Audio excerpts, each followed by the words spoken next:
thing. You know what I mean? That kind of stuff. For sure. Yeah, I get closed architecture opposed to open architecture. Sort of exactly. Yeah. Mm-hmm. All right, well, let's introduce this guy. Hey, who's this guy? So, I thank you for sitting down and joining us. Another Steve, the first. This is like, as you can tell, a very open space for us to talk amongst each other as peers, and we're grateful that you're here for that. Thank you for having me. Today we have with us Steve. I met Steve through the most incredible person in my life seems to know very incredible people, and you guys have been coming. You and your wife have been coming to Elixir since before day I was one. Even around. Yeah, since day one when it was in the food hall. Mm-hmm. But I've gotten to know you very well, and I just thought this would be a great conversation to have. You're here to talk about Dungeons in the Attic. Yeah. Well, I think we have a great conversation already going. So I just wanted to get an introduction for you, and then we can just jump right into where we were. Yeah, I don't know. I feel like, you definitely spun it to me, right? Like, because I was like, oh man, like, what is it going to be like, coming up into this space and like be, doing the interview. And you're like, it's easy, man. You just come, we talk for a little while and, then we get into it. And I've been here probably for like an hour and a half, just like shooting the shit, which is really cool. This is how it goes with every guest that we have. Which is like, usually we're like, setting up the cameras and we're like, God, I wish this was recording and I was ready for this. Yeah, because that's I feel some of those conversations can be the gems. I mean, I'm sure we'll have some here, but some of those behind the camera before the camera starts recording is when you have some of those like prolific conversations that just don't get captured. And you're like, oh, like what you just said, I wish it was rolling. Yeah. But yeah, it was cool. Like I got here and you guys were setting up and, I had not met you yet. It's a pleasure to meet you, by the way. Pleasure to meet you. Absolutely. Steve always speaks very highly of you. And congrats are you into real estate now as well? No, he's real estate. That's you. Well, what was it? You recently got another job, right? You were doing something? Like 6-ish months ago, I started doing photography and videography. Oh, okay, cool. Yeah, well, congrats on that. Thank you. I appreciate plenty it. of the two people. Mm-hmm. Yeah, you don't get like certified on that. Yeah. There's no license. There's no license for that. There's no state exam. Yeah, artistic license. What is that? Yeah. Exactly. But yeah, so it was cool. We've been hanging out here talking about a lot of different things, and definitely setting the mood and getting like comfortable. I actually was gonna like turn around at one point and be like, when does the show start? Like, is it starting? You know what I mean? Because it's so easy and chill, which I like. Yeah. And Little Miss Eleanor has been like my buddy, which is awesome. I love her. I think we've got pretty good at like, we just have a conversation flowing and I'm just like also thinking about the cameras and is your sound good? And then like before you know it, we're kind of just like sitting here and we're talking. And I like it's easy. It feels natural. Yeah. So I appreciate that approch. Thank you. You don't just go hard into it. You know what I mean? We used to start off by asking everybody who hurt you and nobody, it was a joke. But one time we did have our friend Raven answered right away and she was like, it was my dad. And I was like, oh damn, I didn't think we were going here, but now we are. So sometimes the conversation does kick off like that, but I feel like it's always better, especially you guys hadn't met before. It's good to get to know each other and to feel comfortable because we don't want to be sitting here trying to have a conversation and everybody's in their own head like, how do I sound? Like, what do they think of what I'm saying? Like, it's an open environment and we're here to talk about mental health stuff. And that's all. That's always a sensitive arena too, right? So it's like, setting the stage is super important because everyone's different. You don't know how they're going to react. You don't know what they're going to say. You want them to feel comfortable in opening up and saying whatever they feel is appropriate. Mental health, I think, is like, as of late, has been coming more to the surface. Because I think, in general, society's starting to see that, people are dealing with things, and, people like you guys are trying to kind of curate this thing where you're bringing on people and you're talking about it and you're opening up that bubble, right? And allowing people to come on and feel comfortable to talk about their life. Also, it adds the element of surprise when you ask them a question that's like so like in your face, that some people they're like, huh? And then some people just answer it, whatever. And I love this kind of thing too because, for me, if I didn't know you and I found your podcast, this could be like my next best friend in the way of like, I don't feel so alone, right? Because I hear you two guys, whether you have a guest or not, I hear you two guys talking through things and I go, oh, okay, I feel similar or I've dealt with that. And you feel less alone. And that keeps you feeling like you can kind of like trudge through the swamp sort of thing, especially when you're really in it, and you think you're alone and you don't have the proper avenues to traverse to get to a healthier spot, or you don't have friends that you trust in that way where you can open up. Especially, I think, like, guy to guy. There's always like that wall of like, you can't be sensitive, sort of thing. And then if you don't have like a strong female in your life, whether it's a mother or a grandmother or, a girlfriend or wife, whatever, that you can open up to and, be a little bit more sensitive, you can be very isolated and alone. But finding a podcast like this, and for me, it's always been music. Music has always, been my wave that I ride to like kind of get through, tough spots, because a specific artist was talking about something that resonated with me, and I go, okay, he's feeling it, and he's an artist, and he's making $1 million, or he's living a different life, but he's also in this painful arena, and that makes me feel less alone.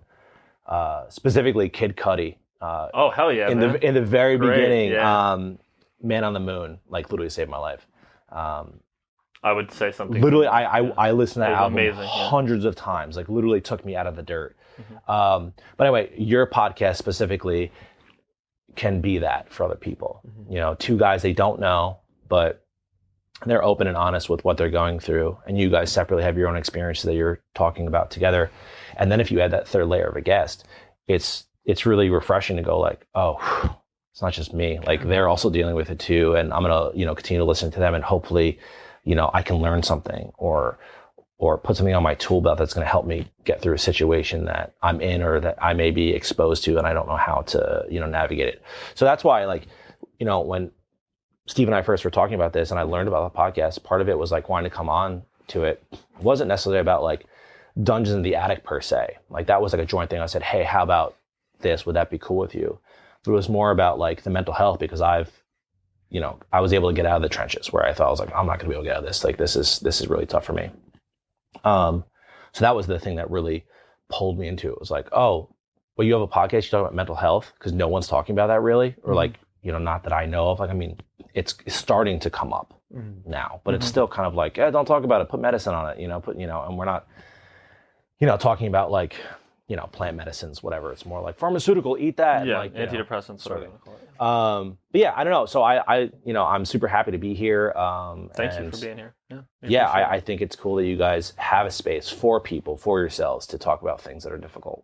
Thank you. Yeah, thank you, man. No, that was very sincere. Yeah. Appreciate that very much. Yeah, thanks, bud. I think that for us, it's because, like, I don't know, we listen to a lot of podcasts, and sometimes it can, like, I get a ton of value out of huge podcasts that have thousands or millions of listeners.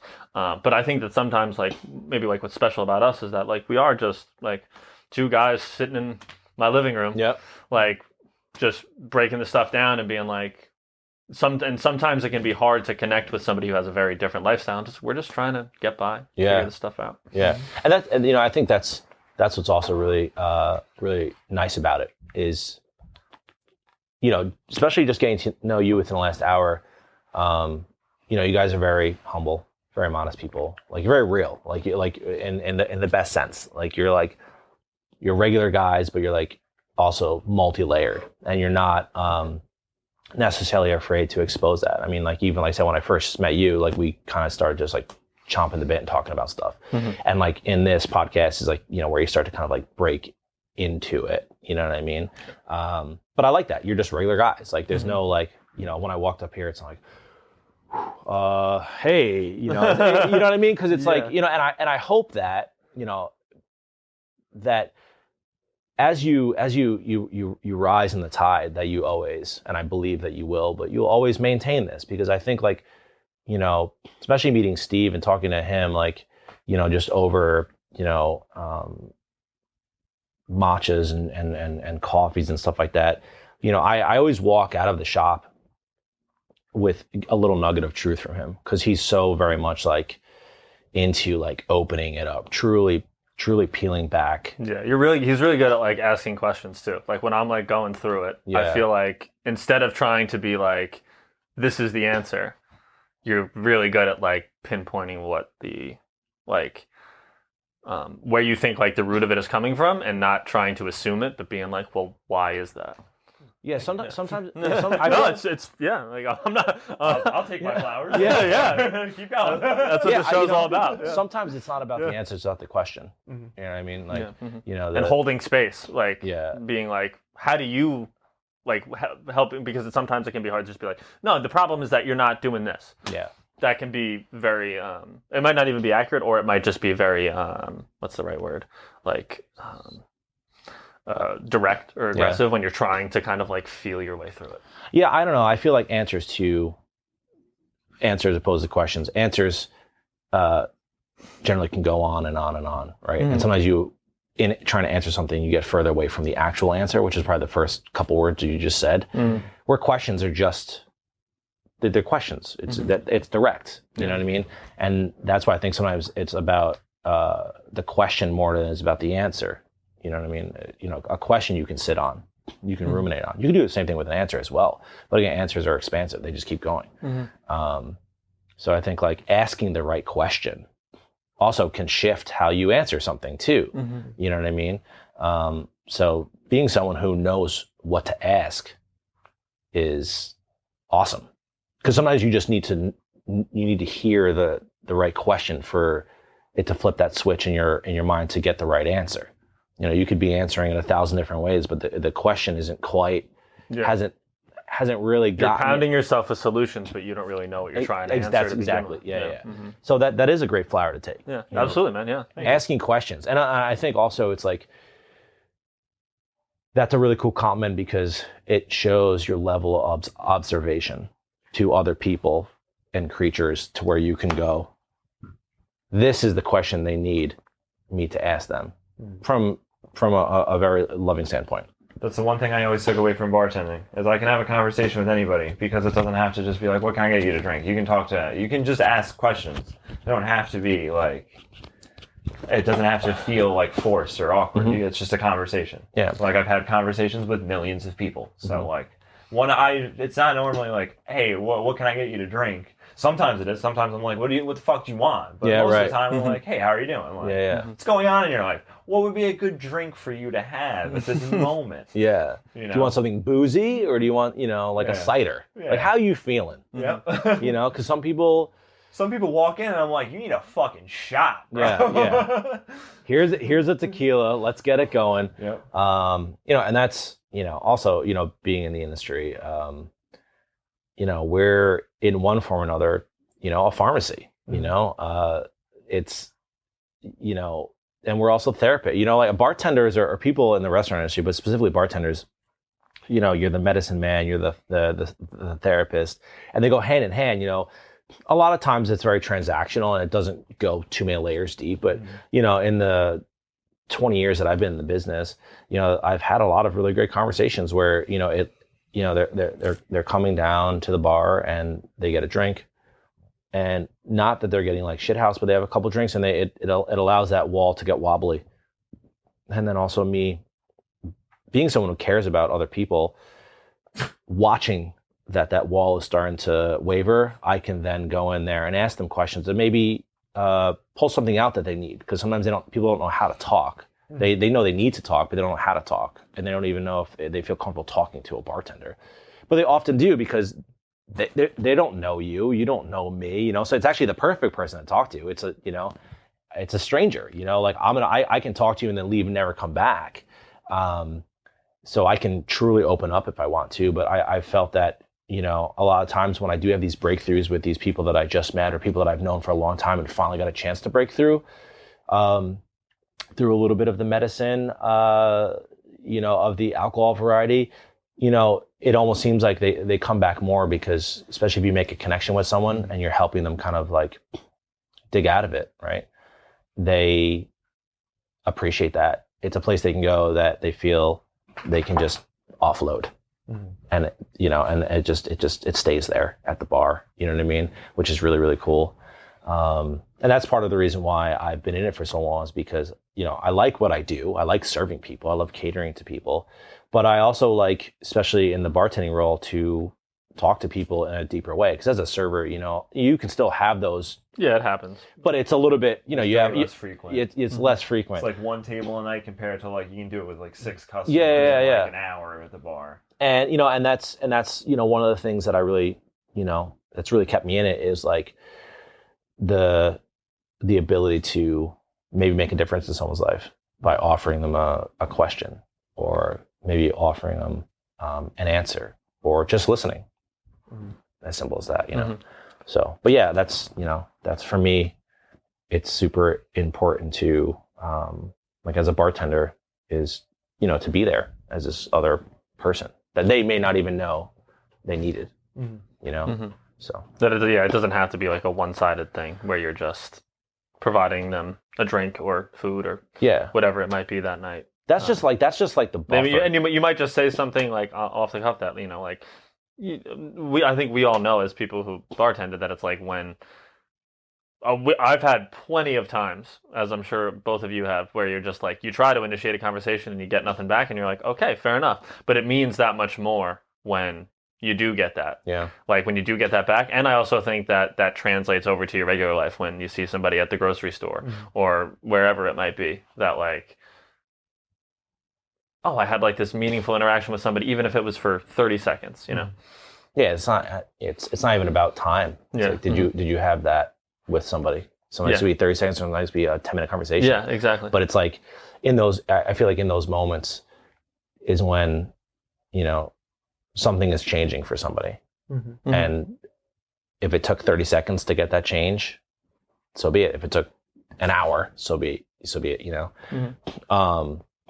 But yeah, I don't know. Like I don't know. I've you know, I also think I've gravitated to the restaurant industry too, is because it's like the land of misfits, right? And for a person that like never felt like I fit in, you know, that was also like something that I was like, oh, I can go there because we're all a bunch of weirdos, right?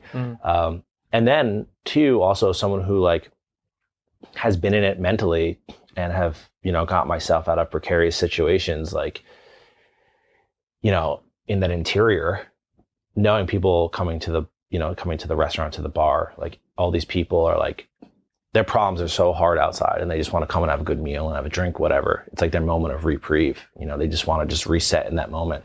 And if I'm able to like key in on something and I can open them up a little bit and hey, give me a little bit of that. Like, you know, let me take a little bit more of that burden you're carrying that you couldn't completely check out the door. That's also what was something that was important to me, because I, you know, for a long time in my life, I was always looking to offload that, but nobody wanted to pick it up. So it was this backpack of rocks that I always carried, hoping someone would notice, be like, hey, I'll carry that for you, but no one did. You know, I actually have a tattoo on my arm, and it says Atlas. One, because I'm really big into Greek mythology. I've always loved Greek mythology. But two, the character Atlas always resonated with me. He was a Titan. And during the war of the Olympians, which are all the gods everyone knows, Zeus and Ares and Hades and Poseidon, they fought the Titans. And subsequently, the Olympians won. And most of the Titans were killed. And the few that were that survived were penalized heavily.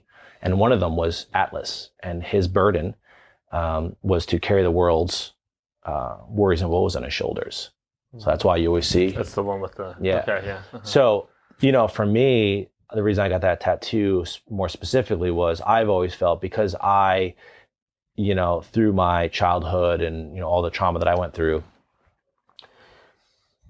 knowing nobody was willing to take that backpack from me when I would see somebody who needed help, who needed to let that backpack off for a second, I would, oh, let me do it. My shoulders are built for this kind of. I've been doing it for a long time for my own, and I have no problem holding on to your burden for a little bit so you can catch your breath, so you can reacclimate, so you can reassess, so you can just breathe.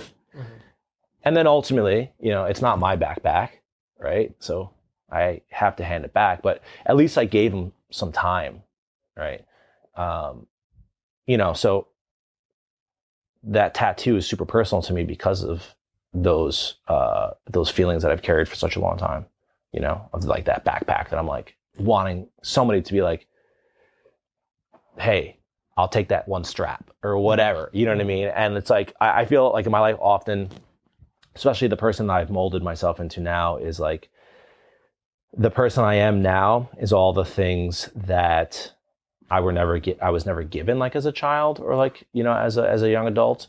So it kind of like formatted me in such a way where like I almost seek that out to help people, to like to give them or to take away like all of my deficits and voids. You know what I mean? Mm-hmm. Like I have this deficit and I don't want anyone to feel the deficit I have. And I can see you have that deficit. So if I can take it away for a second, just a second, sometimes, taking something away for a second for someone could feel like a year. You know what I mean? It's just like just pulling one of those thorns out sort of thing. So it's like in one way, growing up was really hard and I always like hated it. I was like, why was I given this? This sucks. Like this hurts all the time.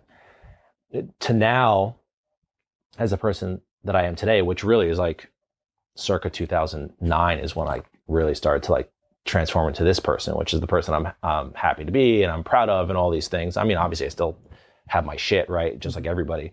Rule number one of this podcast is you can't have everything figured out. Yeah, I definitely don't. I definitely rule don't. Number one. So, because we don't. Nobody we ever told me this rule. But so you better not. Yeah. But so basically, I realized that all those negatives that I was given as a child, and those pitfalls and whatever, there was a point where I realized I could use them for the greater good, quote unquote. Sure. And that would just be simply seeing somebody who possesses a similar pitfall or missing piece, and I can help them work through it. Because I'm the most equipped for it in my mind, because it's like I've been dealing with it for such a long time. And I don't want anyone to ever feel like they're alone or, that they're missing a piece or, whatever it is.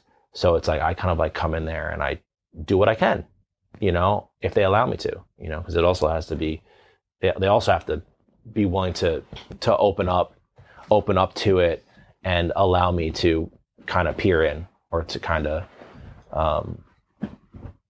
just even listen. Because sometimes sometimes people, they don't even want to talk about it, even if my ears are wide open, they just don't want to talk about it. So I don't know. So it's, my life has been very interesting in that way, but I feel like bartending kind of like took all those things that I've now turned into positives as like net positives and allowed me to use them for people, not only in the restaurant or bartending field, but also like outside of that too. Cause it's not just about like, just like the job, right? It's also like just meeting people out anywhere, you know what I mean? And just realizing that, everyone is carrying their own thing. So, yeah, man. Yeah. I'm intrigued by what you said there, because you said that like around like 2009, things started to change for you. Do you want to talk about like, was that like overnight? I mean, normally it's not an overnight thing, but like what were some of the changes that you made? Were there things that happened that kind of led to you? Because like you say, like, I'm very proud to be the person I am today. How do you feel like you got there, and what do you think changed like in those moments or over time that led to you feeling that way about yourself? Well, I think in 2009, it was a culmination of all of my life, like falling on top of me. It was, I think at the time, or the thing that kind of like was like the straw that broke the camel's back was, I was going through a breakup, and it was like a fundamental breakup sort of thing. Like it was like one of those like, one of those relationships. The life-shaping ones that make you question everything. Yeah, but it was that in conjunction with just like, stuff with my grandfather passing away many years ago, the trauma with my mom, and, my dad had, basically left my life, for no real reason at all. So it was all these things kind of like this meteor shower of trauma just hitting me, and it just broke me. And at that point in my life, I realized that it's either I fix myself or I kill myself. It's just that simple. Like I'm not saying it like figuratively in any way. Like literally, that's what it was. It was either you. The pain had to stop. Is my point. It was either I put a gun to my head and kill myself, and then it's over. The long breath, or I fix myself. And the only reason I chose to fix myself is, one, I'm stubborn. Two, I always seemingly pick the harder route. And three, my will to survive or live. Not like the internal fight or flight kind of thing. It was just my will to just push through it. So it was those three things fundamentally saved my life. And more so, it was just like the realization of like, it has to stop, and knowing that like I can do it. Right. So there was like I think a year period where I was almost essentially in isolation. I didn't tell my friends what I was going through. I don't really have a great relationship with my mother. My father was gone, but I didn't tell my siblings or anything. I didn't tell them what I was going through. It was like this silent battle, not knowing what I was going to do, because it was there every day on the table was still figuring out and killing myself, still figuring out and killing myself. And I remember I was at work and I was at this just data entry job. It was like, that alone was like just mental suicide. I was doing nothing that was contributing to life in any sort of way. And at the computer, as I was working, I'd always be listening to Kid Cudi, right? And I had listened to the album. It was like I would sit at my desk and it would just be on repeat all the time. And it was like 2009, 2010. Yeah. And, I was listening to it all the time. And I like literally, I'm not even kidding you, I'd be like doing data entry bullshit and like just streaming tears, knowing like I could just go home and just like end it. Cause I didn't know what I was going to do. I'm just trying to figure it out, and then I'd go home and it was the same sort of thing, just sitting there, just empty, just don't know what to do. And I don't remember the exact moment in which it changed, but there was a moment where I was like, all right, the gun's off the table. I'm not doing that. I'm not going to kill myself. And I was like, I'm going to do what I do best, and that's take the fucking hard road, because that's the best way to learn. And I want to live. I want to get through this. And again, just being stubborn, just being, thick-headed and just being, I'm going to do it my way. You know what I mean? But within that, also that too fractured at the same time, because I realized that stubbornness is not suiting me, right? That was like the bottom option. It was my will to survive. Then it was taking the hard road, and then the stubbornness. But the stubbornness fractured and became more of like, that fell away, and it was like, that's where I started to go like, oh, I need to be more modest. I need to be more humble. I need to forgive. So like the stubbornness for some reason started to fall. I mean, I'm still kind of stubborn now. I'm sure of that, but a lot of that heavy-headed stubbornness fell away, and realizing the stubbornness is part of the problem. Like, I need to turn it into something different. And again, that was generally those three things. It was just like, okay, I need to forgive myself and everything else, right? Like, I just forgiveness overall. I need to be more humble. Like, I think being humble is so underrated. Like, just be humble. Like, be happy with what you have. Like, people have it worse, and even the people that have it worse, there are people underneath them that have it worse, right? Mm-hmm. And then just overall, just be modest. Like, you're not the shit. Like, you can be in maybe certain facets, but ultimately, you are who you are. Like, and there's a different way to spin it, right? Just be modest. Like, there's modesty and there's arrogance. Be modest about it, and you can still like I don't know, from like, if you're looking in the mirror, you can still look in the mirror and go like, oh, I look nice today, or I look good today. That's okay. But not if you're like, I look better than everybody. Yeah, like, yeah. No one, Yeah. It's only me out there. But yeah, so there was a specific day, I don't remember, where I realized that I had to make a choice. Basically, it was the day that I had to make a choice. It was either, all right, like, what are we doing here? Like, are we ending it? Or are we ending the way I've been living as I know it? Mm. And I chose that way. And it took this silent year of like just reprogramming the motherboard, all these mental gymnastics, just trying to watch out for all the pitfalls and the traps and the landmines that, were set, by me or by my mother or by just whatever life, that I eventually got out of the majority of it. And a lot of the things that were like these silent afflictions, I've kind of like flushed out. And then I became the most newborn version of this person. And then over, 10, 12 years, 13 years, whatever, Is that right? 2009? No. Yeah, so it's like it's like 15, 15 years, whatever. 16 years, yeah. If you include the year. You're So, right mental math has never been my game. But what was the calculator? But so from that point on, I just kept doubling down on this new version of myself. And one of the best compliments that I got, actually, where I knew that I was on the right track, was from my stepfather, who, he had come into my life when I was, I think, like 6 or 7, maybe 8, somewhere around there.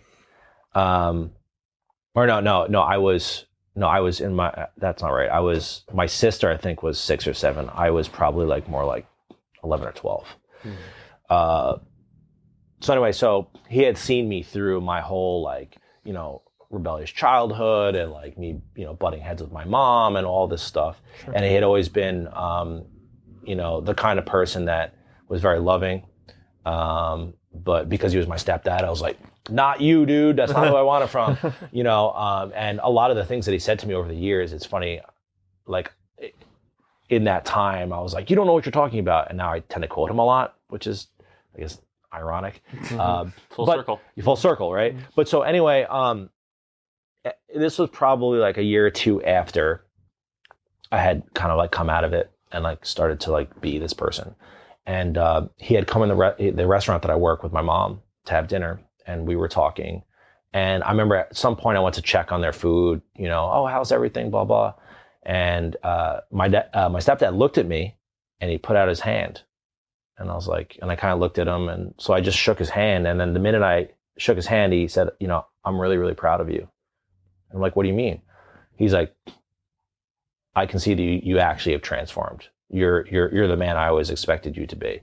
Because it was I was as a kid, I was always the person that said I'm going to change. And then, a couple weeks would go and I would flip back to the person I was. And no, this time I mean it. Mm-hmm. I'm really, and I did that for years and years of this, just this cycle of bullshit, basically, boy cried wolf on self, you know what I mean? Mm-hmm. And where at the point, people wouldn't even believe me.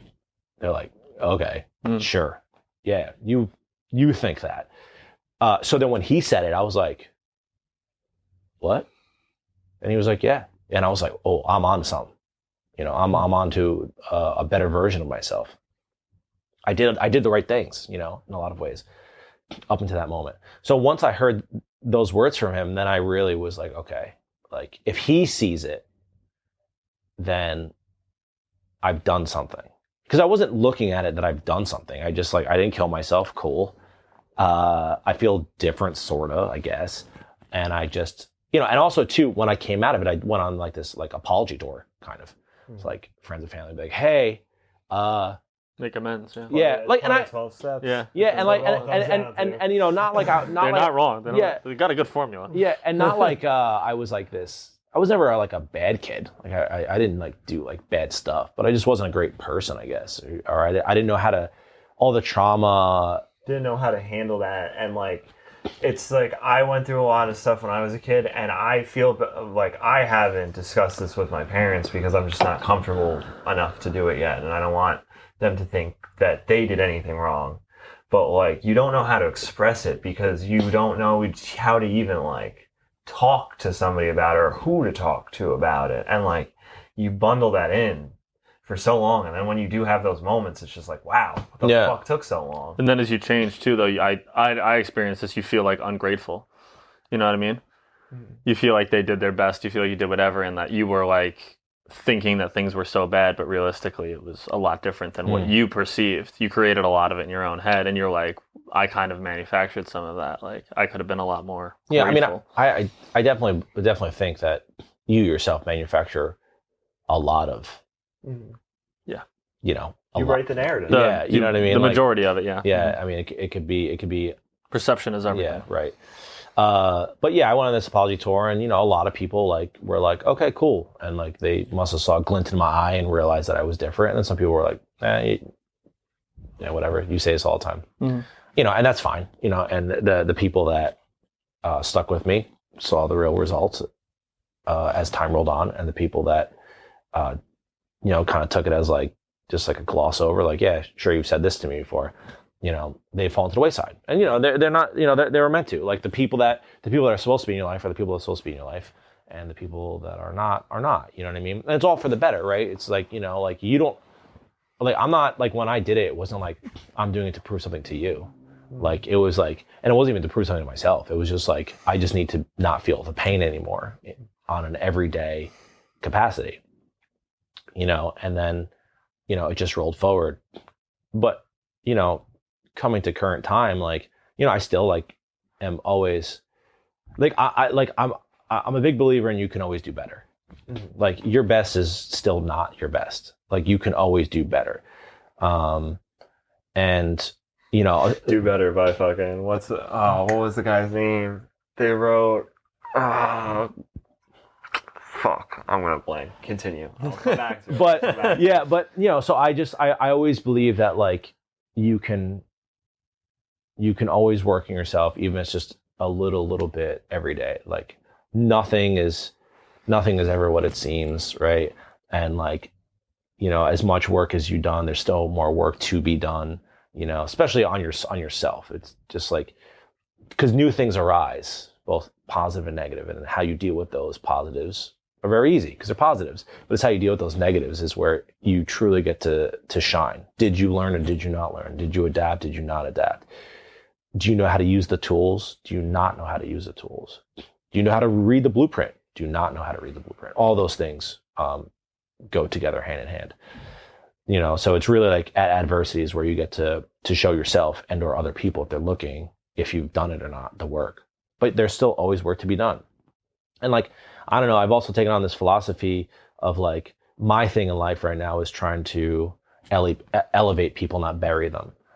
When I was younger, one of the things that I did that wasn't like great was just like, I was really vicious, right? So like I was never a physical bully, but I was a verbal bully. Yeah. But because like I was being traumatized at home by my mom and I didn't know how to deal with it. So, and I wasn't a physical person. Like I never wanted to hurt anybody, like punching them or whatever. So I did it a different way. I used, my mouth, like my tongue was like a whip, and just naturally being like, and a very observant and intuitive person, I can like look at someone and break them down very easily. And it's not a great thing to possess, especially if you are using it in the wrong way. Mm-hmm. So that also kind of like years later was like the apology tour. If I bumped into someone that I knew from high school and I had like torn down, I'd be like, hey man, I'm really sorry that I did X, Y, and Z or whatever. And a lot of people were like, as high school is fine, whatever. There's a few people that are like, no, you're a dick, whatever, that was that. But, the bury part is because it's like when I was younger, I would always bury people because it would make me feel better. I didn't look at it that way as it was happening, but like, I guess like in some way it was cathartic for me because I was like tearing you down and making people laugh at you and stuff like that. And even to this day, like I look back and I'm like, man, like I know that's who I was and I had to go through to be here, but like that wasn't cool. You know what I mean? And most people were not deserving it. Yeah, there was probably a few people that really deserved to get their tongue lashed or to get that tongue lashing. But the most people was just, I was just picking on people. Like I was like, oh, you look easy or like whatever. Or, taking the attention off yourself. Yeah, right. Like, like how do I take off the internal heat?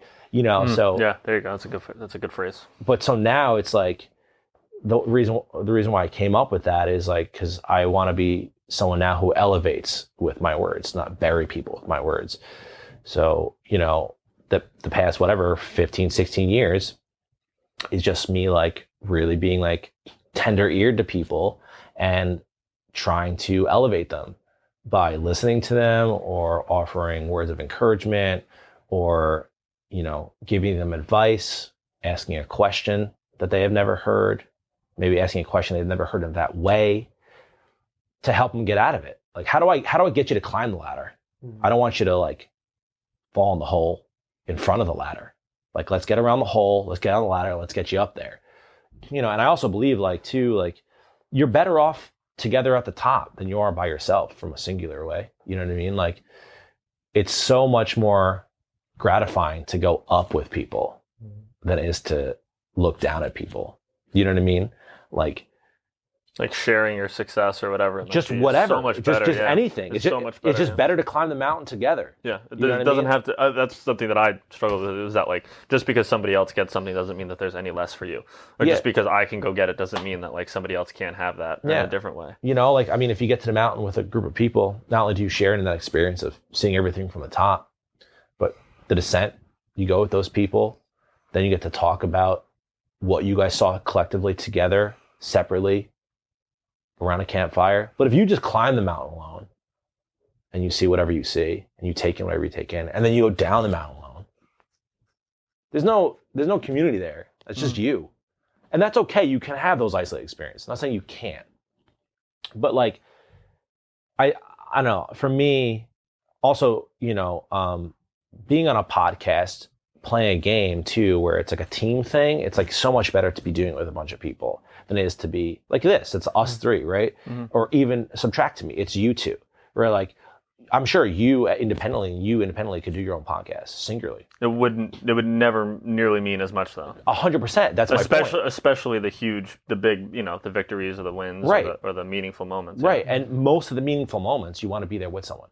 Like if you climbed Mount Everest and you were by yourself, yeah, I'm sure you would be there and be like, holy cow, I cannot believe I did it. But I guarantee you, most people are going to look to the left and right for someone to see them in that excitement or to share in that excitement. Mm-hmm. And then when you realize you did it by yourself, and that's fine. That could be fine in certain situations. But for the most part, it's like you always want to be able to look to the left or right and go like, wow, we did it. That was so cool. That was tough. You know. And then on the walk down too, after you get that high, walking down, being able to be like, talking to people about like, oh man, that part was really tough or this and that. You know, you can't have that conversation with yourself. I mean, you can do it interiorly in some kind of way, but it doesn't mean as much as if the three of us, you know, climbed Mount Everest and we were going down and I turned to you and be like, JP, that was crazy. Like you lost your you know, one of your, I don't know, hiking sticks or whatever. I lost my boot. Yeah, I lost my boot. Going up Everest. So I don't know, dude. Like I don't know. I don't make it with no boot. No. I've seen that movie.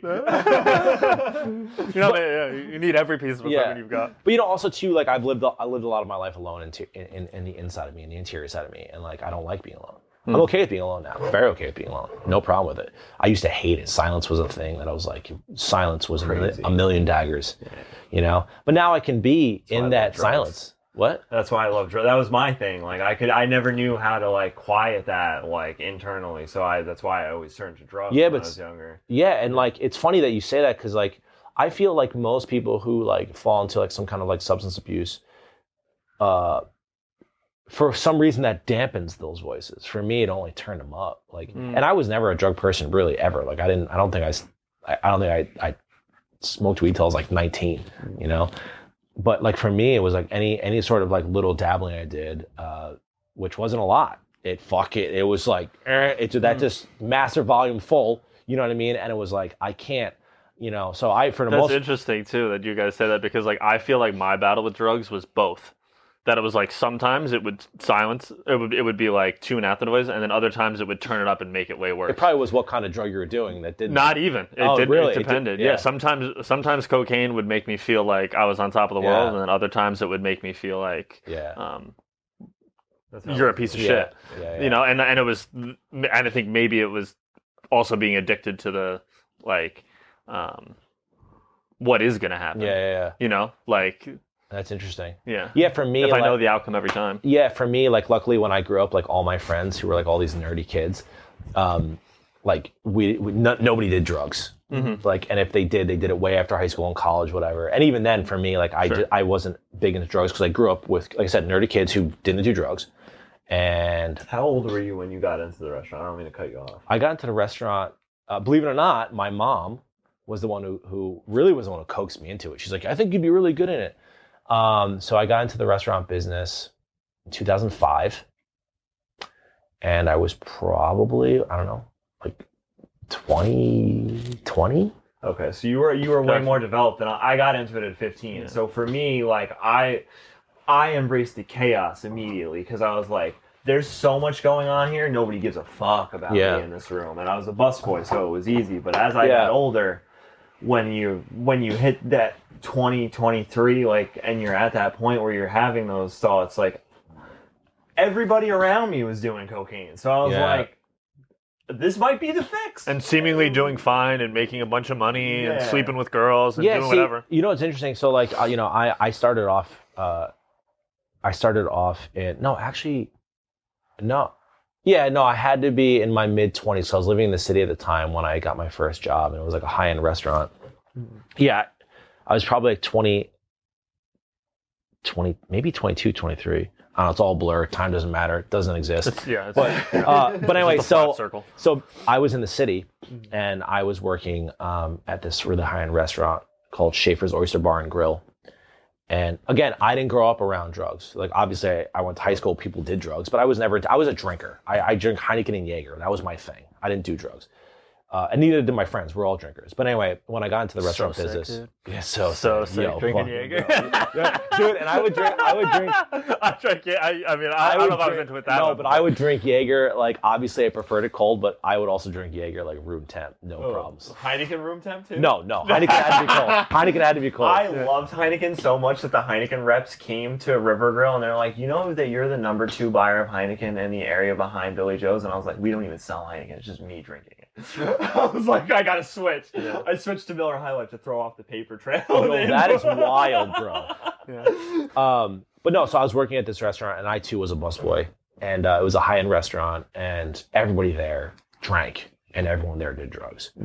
But I didn't. I was like the outlier. You know, at the end of the shift, they'd be like, "Oh, you want to do this?" And I'm like, "I'm good. I'll take a beer or whatever. I'll take a beer and a shot." And like, I was, you know, my whole restaurant career has been that, like, just like skirting off drugs, like, just because it's not my thing. Like, I don't know. I got demons in my head. I'll find the keys. Like, I don't need you to give me these weird set of, you know, master keys to get in. Like, who knows what. They're not keys, by the way. They're not. We both learned. Yeah. See, you guys. They're not. You guys are very different than me in that because you guys were in the same world, and you were very similar to like probably all the other people I was around that were like just doing it, you know, and like living it in one way or another, masking this, band-aiding that. But it, like, for me, like, I think drinking, and I mean, you know, obviously there's a certain point in your life where like you're drinking the heaviest, right? Like, I barely drink now. If I have like a couple cocktails a year, that's a lot. But back in the day, you know, when I would drink, like, I would drink because I just like to get fucked up, right? And I'm sure there was some other thing going on behind the scenes that I was not recognizing. But I never, like, drinking was never a band. Like, I didn't have to have a drink. Like, when I went out, it was like because I was going to get like banged up, but it's not like I went home and I was like, I got to have a drink. You know, it was never like that. You know, it was never like, it was like 3 a.m., my parents' basement, like, I had the quart container of Jameson and ginger that I brought home from work, and I'd have my phone out doing lines off of it while I played Xbox. Amazing. Yeah. It's so much fun. You know what it's like to be like, I just woke up at 1 o'clock and I have work at 4, but it's 2 right now. Let me order some Taco Bell. Nobody's going to be home for an hour. It's kind of nice out. It might be busy at work. Let me just start doing blow now because I got to get ahead of So you stayed awake the whole time? No, basically. I would go to sleep. I would sleep from like 4 a.m. to like 1 every day. Yeah. Dude, I could like. I look at that now and I'm like, you're disgusting. Yeah, we've done that before. Just like looking back on like what, even if we were just talking about drinking, even if you take the drugs out of it, the drinking was probably astronomical. Worse. I just realized that the drugs were going to kill me. Yeah, and like the drugs were making me let down everything around me. Yeah. Brutal stuff. Yeah. I mean, many nights. Package that up with some trauma. Yeah, man, dude, perfect. Yeah, I don't know. Like, for me, like, when I don't know. I feel like I dealt with my trauma in weird ways. Like one of the things that I did, like I guess like the way I dealt with trauma outside of like lashing out to people, like, and like just like saying like unsavory shit, was like I also didn't like being alone. So like when I was alone, that's when everything would kind of creep out of those corners and be like, hey, it's time to talk. And I'm like, nope. So I'd go out and I would saturate myself with people. I'd be around people. So like my drugs really were people. Like I was like, couldn't be alone. Gotta always be with somebody. Gotta always be in the crowd. Gotta always be like, there has to be noise. Like I would like TV on, you know, music playing. I got like, that was the way I stopped it. It wasn't the drinking. I'm sure it helped or whatever, dampered in some ways, but it wasn't like my crutch. I didn't do any drugs, so that was like fucking out the door. I didn't know how to deal with myself internally. I didn't know how to talk or do anything. So I went out and I was like always around people, going to a restaurant and hang out, going to a bar and hang out, go to my friend's house, have my friend come over, whatever, like go for a drive, listen to music, whatever, this and that. And then I guess the other thing too is like writing. I always wrote poetry. Or like I was in and out of like bullshit high school bands and like writing lyrics and stuff. So I guess like writing also too was a way to get it out. But and also when I wrote too, it actually made me worse. Like now it's like for me when I write, it's like if I feel an emotion, I register with that emotion, I write it out, day's done, and then I move on. But back in the day, it was like I'd feel the emotion, I would steep in the emotion. And steep, and then I'd write it, and then I'd write it, just get more icky and just worse. And then it was just like, I had a cool song or I had a cool, like, whatever, poetry piece, but I, like, didn't feel any better. Like, it just was like a constant bleeding inkwell pen, you know, just constantly just spilling all over the pages. So, I guess me, I wish, back in the day, I wish I got into drugs, because then maybe it would have, I don't know. That's a weird wish, right? But I don't know. Like I didn't like. Instead, you got into Dungeons and Dragons. Yeah. So you know what? Actually, you know what? That's probably really at the heart of it. The most cathartic thing for me is how I dealt with myself. Was not being myself. So if anyone's like not familiar with Dungeons and Dragons or any sort of like tabletop RPG. I think it has like a very it's got its own stigma around it, like how mental health does. Well, yeah, I mean, like, you know, Dungeons and Dragons for many years. It has a reputation that I don't think is a fair reputation. Yeah, I don't. Would you agree with that? Oh, you definitely. said it beautifully the other day at the store. Damn, you should just say it that way. So I don't even remember what I said, but like, so, you know, Dungeons and Dragons, I definitely think now does not have the reputation it did years ago. No. You know, Dungeons and Dragons, you know, often was associated with nerds, the occult, death metal, you know, demons, and it was never that. It was a bunch of people who were not cool in their high school. They weren't jocks. They weren't, you know, skaters, they weren't whatever. They were these nerdy kids, and they played this game. And it basically like, at the heart of it, Dungeons and Dragons or whatever tabletop RPG you're playing, you are creating a character that is put into this fantasy world, and you get to be the hero.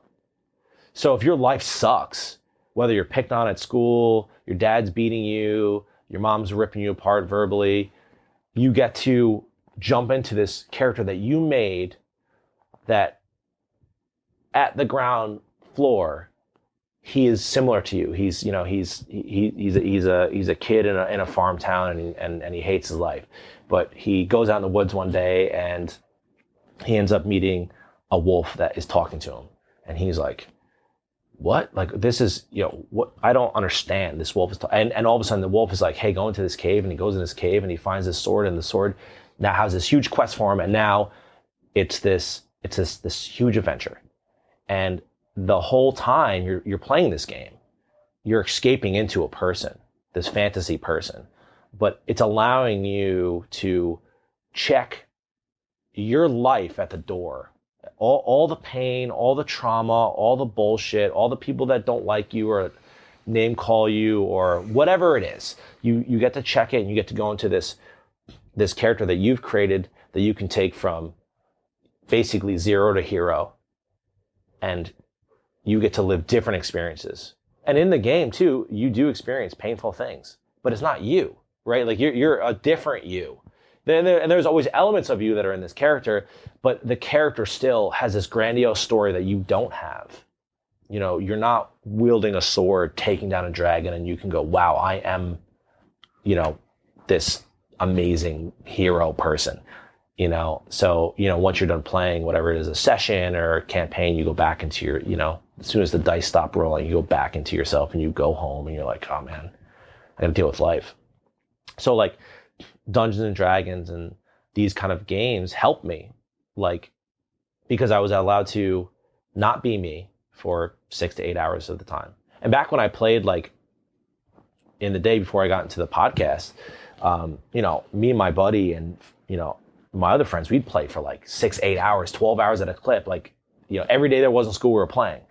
And for me, it was like, that was great because like, there was so much going on in my house that it was like any second I could be someone that's not me, that is like defeating monsters and all that stuff, thrilling. Let's do that. That guy has a way better life than me or whatever. So yeah, escapism at first wasn't helping me. It was helping me in a very limited way because I was able to be someone else. But then ultimately that ends and I got to be me again. So you can't play 24/7 as this other person, right? You can't possibly play 24/7. Right. So, for a long time it was a very limited Band-Aid, but it allowed me to breathe a little bit. It allowed me to kind of just relax and have fun. But then when I got older, I started to realize there were elements of me in these characters. And then that allowed me to look at myself through a different lens, from the lens of that character. And it allowed me to go like, oh, I'm this or I'm that. And then I could take those little pieces when I come out of the session and go like, oh, I need to work on that. I didn't realize that was a flaw or that was a this or that, whatever. So as I've gotten older, it's been a tool for me to understand myself in a very untraditional way, because I'm playing someone else and you can't omit you from the character. You can mostly, but even people who are actors and actresses playing other characters, there's still an element of them, even if it's 1% of themselves are in that character, whether it's the way they smile or glint in their eye, whatever. And the best actors and actresses know how to stuff their self so far back that there's barely any bleed. But sometimes, even to the best actors, there's always a little bit of themselves that they put in there because they can't actually be that person. They just can't. They can't be 100%, 99.9, but you can't, So, for me, Dungeons in the Attic, which is the podcast that I'm on, one of the characters, I play Zell, who basically... Like the payment thing?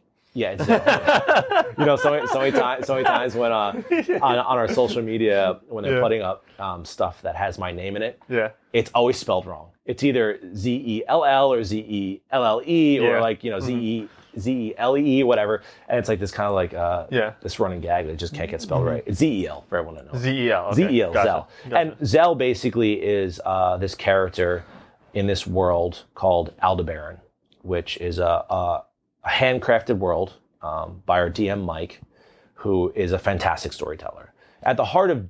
Sorry, just DM stands for? Dungeon Master. Gotcha. Okay, that's what it was. Yeah, I want to make sure. It could also be GM, which is Game Master, or they could be referred to as a referee. But basically that person, Mike, who is probably the GM is the better term because we're not playing Dungeons and Dragons. So DM is kind of coined to that because that stands for Dungeon Master, Dungeons and Dragons. So he's more the GM, Game Master. And basically he facilitates the game. He's the one that's running the game. He's making sure that everything is happening the way it's supposed to. But at the core of it, he is the storyteller. He is the main storyteller. He plays all the characters that we don't play, all the NPCs, non-playable characters. He describes the scenes to us. He describes, all the things that we could ask. Like, is there water running? Do we hear wind? What does this look like? What does that look like? So he pretty much does it all. And he's a fantastic storyteller. He's like, I played with a lot of DMs and GMs over the years, and he is the absolute best because of the way he tells a story and the way he allows us to collaboratively tell the story with him. Because at the root of what tabletop RPGs is, it's collaborative storytelling. It's imagine you're around a campfire and you start to tell a story, and you're telling most of the story, but that hit something in me where I go, oh, it'd be really cool if, and then I throw a little bit on the story and go, oh, that's really neat. And then you start to throw in it. And then all of a sudden we're all telling the story together. You had pitched the story and have told most of the groundwork of the story. And then we started to fill in the buildings and the people and all that stuff. That's what tabletop RPGs are at a whole. You're role playing, right? The only thing that's different from being around a campfire is you have dice, and the dice basically act as like the universal success or fail, right? So you roll the dice to determine whether something that you wanted to do or something that's happening in the game is a pass or fail, right? So without getting too nerdy into things, but the basic way it works is if I wanted to do something and Mike felt it needed a dice roll, I would roll a D20, which is a 20-sided dice. And let's say it was just as simple as like trying to dodge, I don't know, a boulder being rolled down a hill. He would ask me to roll that D20, and he would set a difficulty number, a DC, and he would say, well, you're pretty nimble and you're fast. You're a thief. So for you to dodge that, you have to roll above a 10. So the DC's a 10. So I take a D20, I roll it.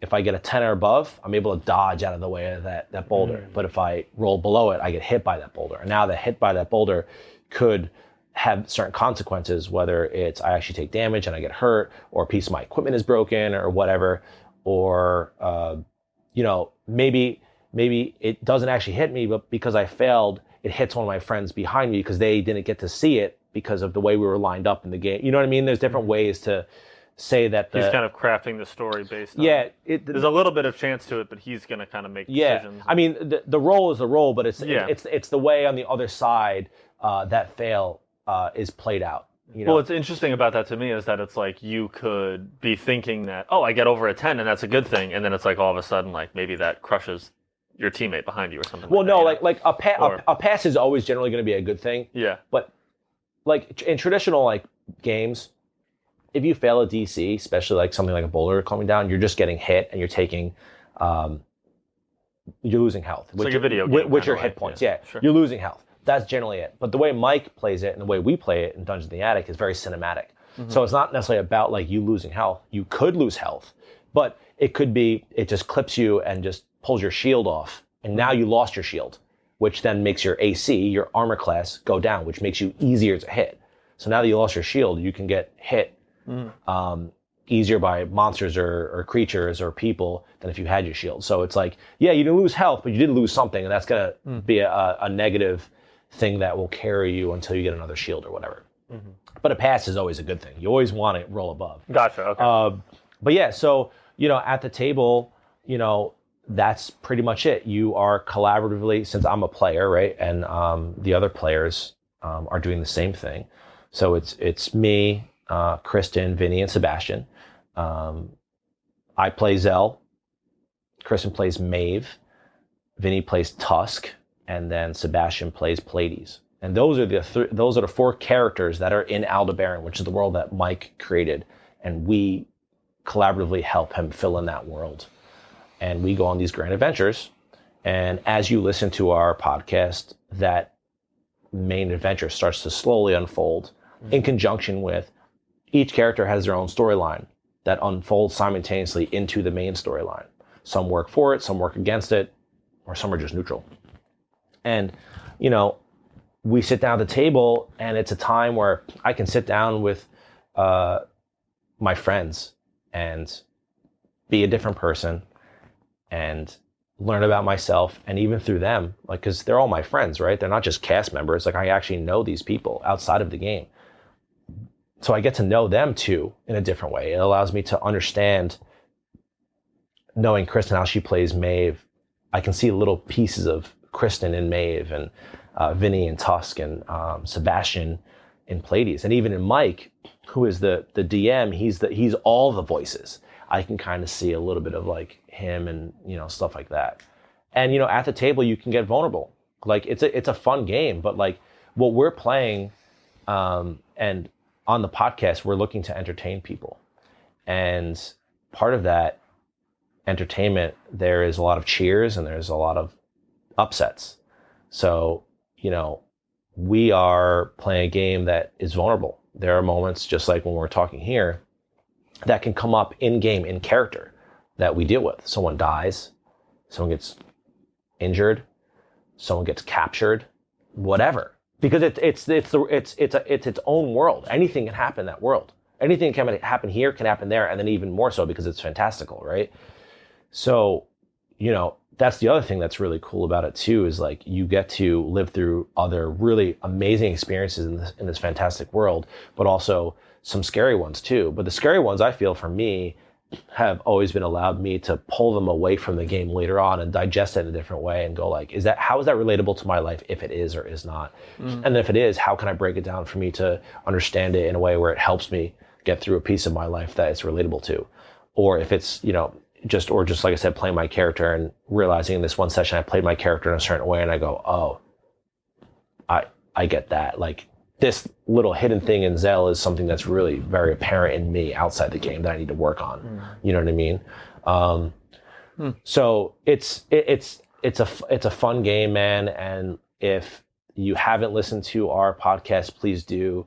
You don't have to worry about the rules or the dice rolling, because like I said, at the very center of it, it's storytelling. So if you want to hear a really cool story, listen to our podcast, because we're going to tell you a story. And then even when the rules come up, Mike is really great at explaining why we did this, why we did that, because we also want to build a community of people that play these games, for people who haven't played.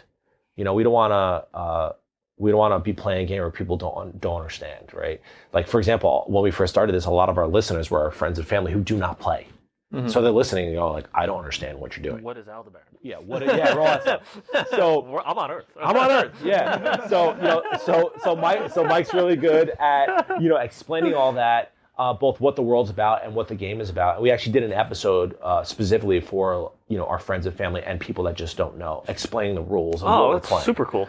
Because we want people to be intrigued by the gameplay too, because we want to foster a community where people who have never played before maybe try to play, and then maybe it turns into something that they fall in love with too. Because I've been playing, tabletop RPGs and things of that realm since I was like 9 or 10. So I've been playing it for 30 years basically. Let me ask you a question. Just because you haven't really gotten into it, and maybe I'm misreading it wrong, but like in these games, is there like a winner and a loser? Are you playing together? Like, is it kind of just about like the quest of the whole thing and building the story? Because I think like that's a very interesting idea. If there's not just like, you look at like your average board games or card games or whatever, and it's always just like, I need to win. I need to win. But this seems like it really embraces the fact of we're going on a journey together. Yeah. So it's. How do the dynamics of the game work? Right. So just like in life, there's no winner or loser, right? Yeah. Like, so you win by completing a quest or the ultimate quest. You win by defeating the creature that's directly in front of you, or solving a puzzle to get the treasure, on the other side of the wall or whatever. So there's no winner or loser per se. There's moments of success. I think that's so cool, because everything around games, and even if you look at like sports and stuff like that, everything is just built around like who won, who lost. Yeah. Not how they got there. Yeah, there are, the game is about the journey and about the things that happen on the journey.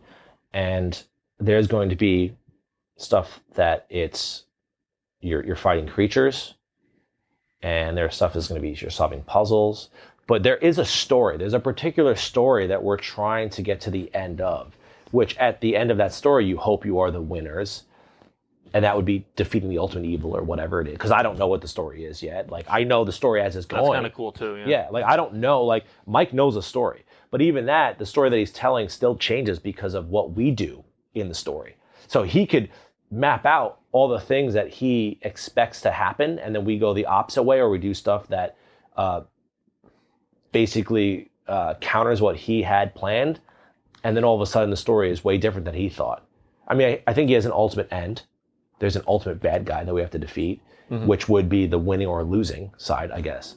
But that's just like any achievement in life, like just any major achievement. Yeah. At the very end, maybe that amazing job you want, you get. Or maybe you don't get it. Or maybe it's not the best thing for you. Exactly. Or whatever it is. Exactly. So it's not a win or lose game. It's more about the journey and the successes and fails that happened during that journey, and what the characters have learned together, and also separately, and how certain characters become friends, possibly lovers. Maybe some people just stay neutral. They're never really friends, but they're not enemies because they're traveling together and they just kind of like coexist. But the main goal is still the same, but they may not be necessarily friends, whatever. And even with that, maybe one of the journeys is somebody trying to break into that friendship realm with someone that is maybe keeping it at an arm's length. You know what I mean? So it's just like playing life, except you have, swords and spells and other cool stuff that you don't. It's just like the movie Matrix. Once you realize that you can have all these powers, you can download these powers, then all of a sudden now your life becomes something very different, right? So it's very similar to that, being like downloaded into the Matrix and being able to like jump 1,000 feet and do all this crazy stuff, punch a million ways. It's a similar concept in tabletop RPGs or in the world of Aldebaran. There are spells that we can use to our advantage, and it's a thinking game, because sometimes it's not about the battle. Sometimes it's about how do you approach it to not fight it, because if you fought it, you will definitely lose. But if you think about it and someone comes up with a cool idea at the table and you take that approach, then all of a sudden you skirted a battle and you still won without actually fighting. Yeah, it seems like a really interesting way to like I said, all these games have such like regulations and you can predict them and kind of things like that. But like this is something where it's just like, actually the dungeon master's like, oh, that's a great idea. Actually, like you negotiated with the monster and now no, but that's true. Right? And I think that's cool, because then I think that what it sounds like to me is that kind of translates into your regular life, that like you don't just see things so black and white, win or lose. Yeah, and listen, at the end of the day, I know it sounds silly, but people play Sims, right? Sims is literally playing the life we're living right now, right? So it's like there's someone at the computer. I did it because I'm a console guy. I did the controller. But there's someone at the computer is controlling this person. It's good to know you're not pretentious. Yeah. No, you're gonna see my rig, bro. But when you're playing The Sims, you're making them go to work and you're doing all these things, right? So I don't know, man. Maybe there's somebody that. My higher self is doing the same thing right now. They're maybe they're rolling dice, and there's all the times that I failed was because I rolled below a DC. I mean, I don't know, just thinking from like a layer back. I don't know, but it's not as complicated as you think. Yeah, it's not as complicated as you think, and that's the thing too. People that play, when they finally get to the table and play, they go, oh, it's not what I thought it was. I thought it was going to be so much more difficult. It's not. It's really easy. Do you have an imagination? Cool. That's all you need. You need an imagination. That's it. Everything else you can learn, and it's simple, and everyone teaches everybody at the table. Like, there's certain people that are more experienced than others, but we all appreciate what we know and what we don't know, and we help each other. Like, it's not like, oh, you don't know what to roll, like, fucking idiot. Like, it's like, oh, like, you actually need to do this. And the person, oh, cool. And there are, there are rules. There are certain rules to the game, but a lot of the rules, in some way, Mike forgoes, because we want to create a cinematic experience. And in order to do that, you have to play what they call rules-light game, which is a game that has rules, but even those rules are pliable, they're bendable, because it's all about the story. And again, where most games where it's like, if you got hit by the thing, you took damage, and now you take damage. But the way Mike plays and the way we play it is, maybe you don't take damage. Maybe your armor breaks. Mm-hmm. Something as simple as that. It's like you can't see. Yeah, you can't necessarily predict what's going to happen. Because it's about how is it, like you were talking about the cameras in Fuji, right? And sure. So it's about how does it look, and also how does it translate to somebody's ears? Because right now we are not doing video, even though that's something we're going to be doing probably into season 2, because we had just finished season 1. But so if you don't have cameras to rely on to kind of see us dice roll and to give you a little bit more of like understanding. You have to really be clear on like what you're describing and how we're doing stuff. Mm-hmm. And knowing that you're listening, if it was more tactical or more rule-based, then it becomes dry, or it could become dry, because now it's more rolling for this and that, and it doesn't allow for the story to breathe and open up, and for all the characters to role play and to talk and blah, blah.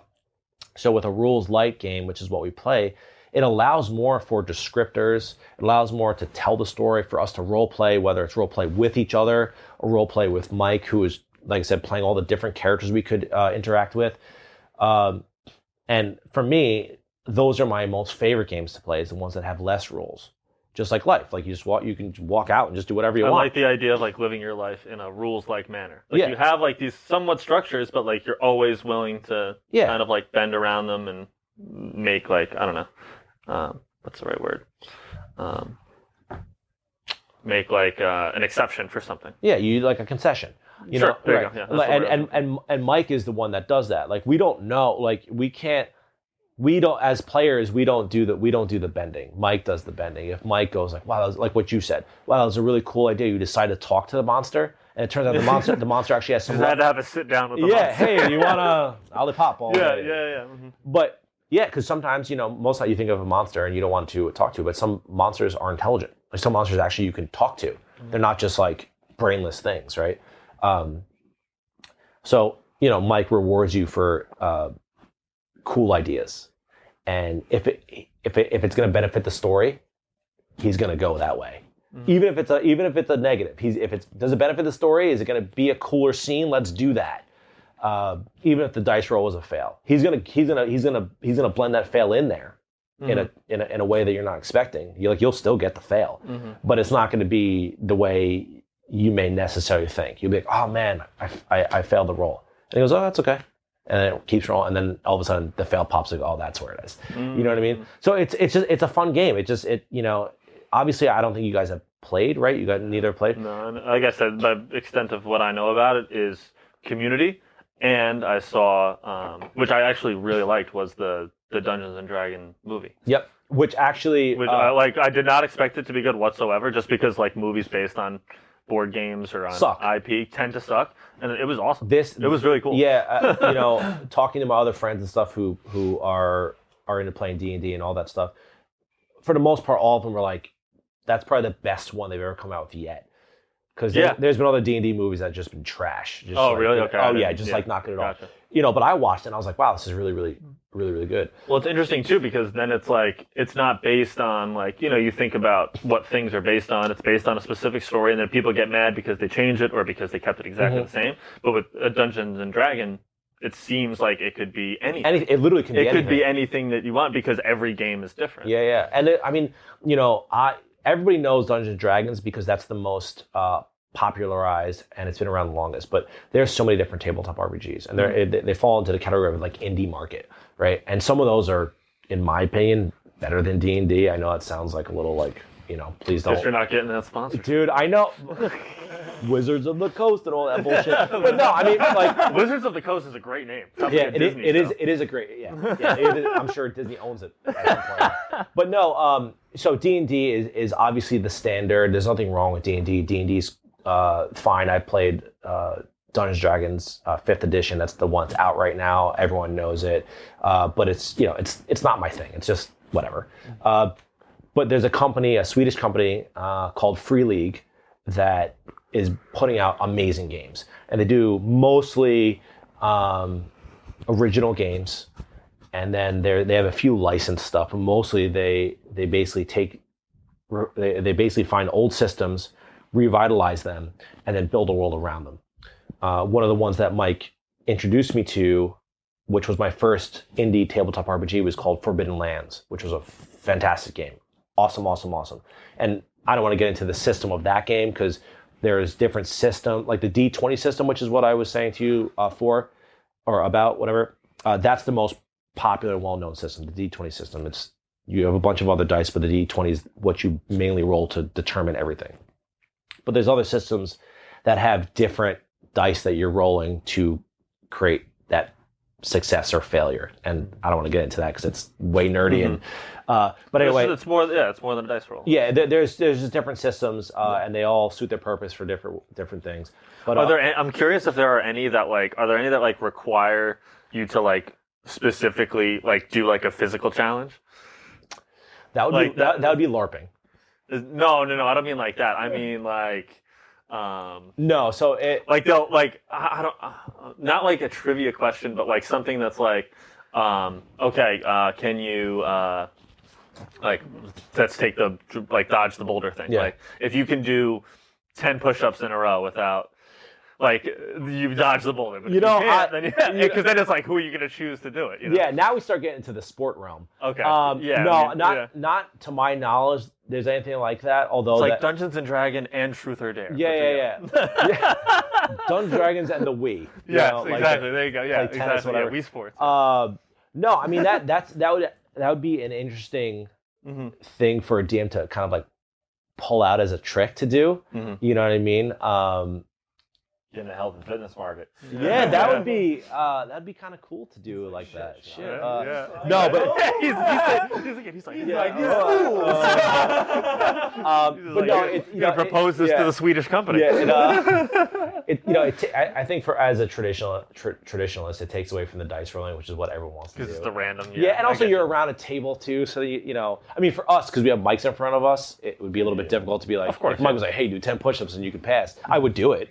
Yeah. But I also feel like, just whatever. So I'm curious because this question could have a completely different answer for him than anybody else because you do the character. They're just gonna keep getting weirder. Like Connor's got weird, and then like yeah. So in the book Think and Grow Rich, which both of us have read, there's a point where Napoleon Hill is describing having a council in your mind that you can relay to when you have a question or something's coming up in your life and you're trying to navigate it. And these can be real people, they can be fictional characters, they could be anybody. Mm-hmm. So what we normally ask is if you have 3 to 5 people on a council or characters or whatever it is, that you had to ask life advice or a big question or something to, who would those people be? Ooh, that's a tough question. I mean, one, I think first and foremost, if I could ever reach out and talk to my grandfather, that would be someone that I would imagine being on that council. He passed away when I was 8 years old. So, I didn't get a lot of time with him, and I feel, the time that I had with him was great, but I wish I was able to, get more time with him as a young adult or as an adult. When you have the questions. Yeah, when I have Grandpa take me fishing. Yeah, when I have the questions, So definitely my grandfather would be on that council for sure. Kurt Cobain would be on that council. He, That's a good one. What he stood for and the music, and then obviously, with his untimely death, obviously he was battling with a lot of stuff, and he also was, against the commercialization of everything, and not everything needs to be, a licensed thing, and I in a lot of ways, I'm that way too. Like the more it is hammered into my main life, where it's like Marvel, and everyone likes Marvel, like do your thing. But like, I don't know, I like original stuff, and eventually these licenses get so big, and it just takes away. There's no character anymore. Like, it's just a regurgitation of the same thing. That's not necessarily on all of the IP like that. Yeah, definitely not on all. But I mean, most sell out and they just keep pushing the same stuff. Because everything's money driven. Yeah, so like what like Kurt Cobain did In Utero. Like I know they if I remember correctly, they purposely made In Utero the way they wanted to make it, and when they gave it to their reps were like, we can't release this. This is junk, and they were like, no, we're going to release it. And basically they eventually came to some terms where they went back and they re-recorded certain things to make it more radio friendly or to make it easier on the ears. But he basically, after Nevermind, In Utero was kind of like a fuck you album to the record companies, because he's like, I don't want to be popular. Like, you know what I mean? Like basically, I don't want to be this commercial success that you want. He's like, I just want to, play in my garage and whatever. You know what I mean? So In Utero was kind of like that album that they were trying to, sink their own ship, sort of, and ultimately it got retooled and was released. And in my opinion, it's like one of my favorite albums of theirs. But yeah, Kurt Cobain would be one of them. I mean, me and my dad had a really good relationship, and then there was a period of time where he disappeared, and then he circled back into my life the last couple of years. So I put my dad on that council because me and my dad had always been the person that, like, if I didn't know, I'd call him. And that's kind of like, kind of more than just upsetting. But when he stepped away, which him and I have rectified this, but when he stepped away for, close to 20 years, it was like the years where I needed him, like the most formative years where I need, like, a male figure to, like, ask. And like, yeah, I had my stepdad and stuff like that, but, like, your dad's your dad, whatever. So like my dad for sure, because when he was around, and then even now that he's back in my life and we have a great relationship, he's just the guy, if I have a question, I ask, and he's always really good at also, I used to be a big worrier when I was younger too. So he's also the guy that's been able to subtract the worry out. Every time I talk to me, he'd always somehow figure out a way to get me to not worry about it anymore. And just let's talk about the thing. You know, the worry is wasteful. And my wife, she would be on that. She has gotten me to realize things that I either didn't want to realize or I didn't see. Her and I have a lot of great talks because she just has a different way. She's just different. Like, just my wife is amazing, and she, looks at life differently, and she's helped me kind of unravel some of these tight knots that I've had over the course of my life that I think as a child just didn't want to like undo. I was like, I like the way it is, even if it hurts a little. You know what I mean? Yeah. So, she was always really great, at looking at it and going, it doesn't serve you. And I'm going to show you how and tell you how it doesn't serve you. And you can do what you want with that. And I'll keep circling back, but eventually you'll understand. And I, would always, again, the stubborn part that still remains would be like, and then circling back, she circles back and circles back. And eventually I'm able to, because I think I just go and I start to fiddle with that out, and I realize it has a little bit of give. And then once I start to untangle, I go, oh, this is what she's talking about. Mm-hmm. And then after it's all done, I go, hey, not you were right, but I was like, I mean, yes, you were right. But also, like, it was like, yeah, it wasn't serving me. This relationship wasn't helping me. This was only just kind of like, it wasn't about being right. It was about what's best for you. Yeah, exactly. Because she always would see some of my pains and go like, if you just let go of this, that won't be there. I promise you it won't be there. I know you're holding on to it from a nostalgic standpoint, let's just say, but like it won't do any good. Like you're just leaving a wound open. And then the other person, I guess my fifth person on the council would be like my higher self, the person that knows more about me than me, right? Looking inward and reflecting and self-analyzing and being more aware of your interior, I think in a lot of ways is what projects outwards. So if you don't know who you are on the inside, if you don't know who you are above yourself, if you can't talk to the puppeteer, right, you're just a thing that just whatever, you know what I mean? So I think those would be like the five. I think oftentimes people don't take into account or believe that there's a higher version of you, a higher vibrational being. My mom was, very much into all this realm of stuff. So from a very young age, I always was hearing about it, and, tarot cards and Reiki and all this stuff, numerology, astrology, all that, aliens, whatever you want. And, and some of it, and through aliens,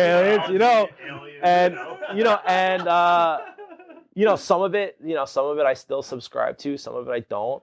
But my mom was into a lot of stuff that I'm still into, so, even despite her and I not having the best relationship, she, has given me a lot of things that are part of who I am. Right. And, my mom always just said, like, trust the universe. If you have any questions, ask the universe, right? And, like I do think it's like, you have the universe, and then you have your higher selves, and then you have, you. It's like everything's a hierarchy. I just believe that everything is a hierarchy. And right now I'm here, and this is the avatar I get to play in, right? But, someone that you should be talking to yourself is you. Not you, but like you're the thing that's separated from you, So that's what would round out my fifth spot, is me. That's awesome, man. Not as me. That's a solid counsel right there. That's cool. Good. This is the part where you look directly in the camera, and shamelessly plug the podcast. You can throw your business in. All right. Anything. All right. So I mean, Michael, my Mike is my business partner, and he's the DM of Dungeons in the Attic. So I'm shameless with this stuff. I just will go and tout it. So Dungeons in the Attic is our podcast. It's on Spotify and Apple Music. So please tune in if you want to hear great stories that are epic. Please tune in. You can find us on our Instagram, Dungeons in the Attic on Instagram, as I think we have also an X. We have a TikTok, all Dungeons in the Attic, or DITA, DITA. Plug in any of those, you'll get it. DungeonsInTheAttic.com if you want to see behind the scenes of us. Merch, please buy merch. It helps us really, because we're from the ground up. But if you want to read on bios on us and kind of get to know our players and our characters, that's another way to do it. Yeah, and that's it. Dungeons in the Attic. I appreciate you guys so much for allowing me to come on. It means a lot. It was also great to meet Eleanor, this cute little puppy, and JP. You're such a cool dude. Thank you so much for doing Yeah, I hope we get to do it again, because I feel like there's a lot we can continue to go forth. And I also want to get to know you guys in a different way. Obviously, obviously outside the camera, the relationships still stand, but this is just the beginning. Yeah. And yeah, I would love to have you guys on and teach you how to play a little tabletop RPG. Yeah, that sounds like a lot. I can't wait. Yeah. Thank you very much, guys. Appreciate you. All right, we thought we'd be here. Yeah, man. See ya. Thanks, man. Yeah, of course. Thank you. All right.